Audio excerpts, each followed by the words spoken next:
Pour son deuxième jour de visite chez nous, le délégué ministériel au JO de 2024 a mis le cap sur l'Ouest guyanais, avec la visite de 3 établissements. La génération 2024 qui vise à créer davantage de passerelles, de liens entre d'un côté l'école et de l'autre côté le club. Ici, à Saint-Laurent, plusieurs écoles, plusieurs collèges sont en cours de construction d'un dossier visant à être labellisés, à être reconnus pour les efforts qu'ils font en direction du mouvement sportif. C'est un véritable enjeu de société, c'est aussi l'enjeu des Jeux Olympiques. Le collège Léodate Volmar de Saint-Laurent-du-Maroni a reçu un avis favorable de la commission de pilotage de la Guyane pour une labellisation. Principal, corps enseignants et élèves ont pu exposer leur cahier des charges à Thierry Terret lors de cette rencontre.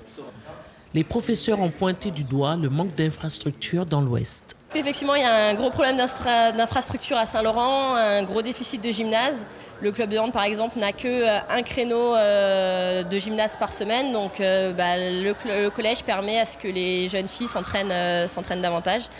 Et pareil, en athlétisme, il y a un gros manque d'infrastructures au niveau de l'Ouest. Donc on aimerait bien au moins un gymnase supplémentaire, une piscine. On veut pallier un peu à la croissance qu'on a de la population saint-laurentaise et au déficit d'installation qui ne suit pas du tout cette croissance. On va attendre de voir ce qu'il est vraiment possible de faire et entre promesses et réalité, parce qu'on a souvent des promesses, mais les réalités ne suivent pas toujours. Donc on espère que ça aboutira à quelque chose de concret.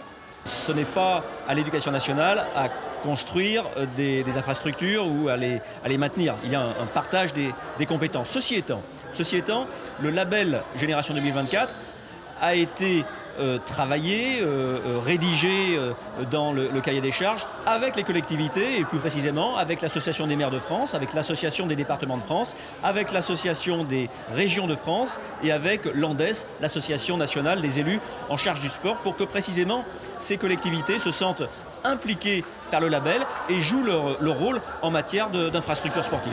Ce label est un enjeu de société, mais également un enjeu des Olympiques auquel la Guyane a tout à fait sa place selon Thierry Terret.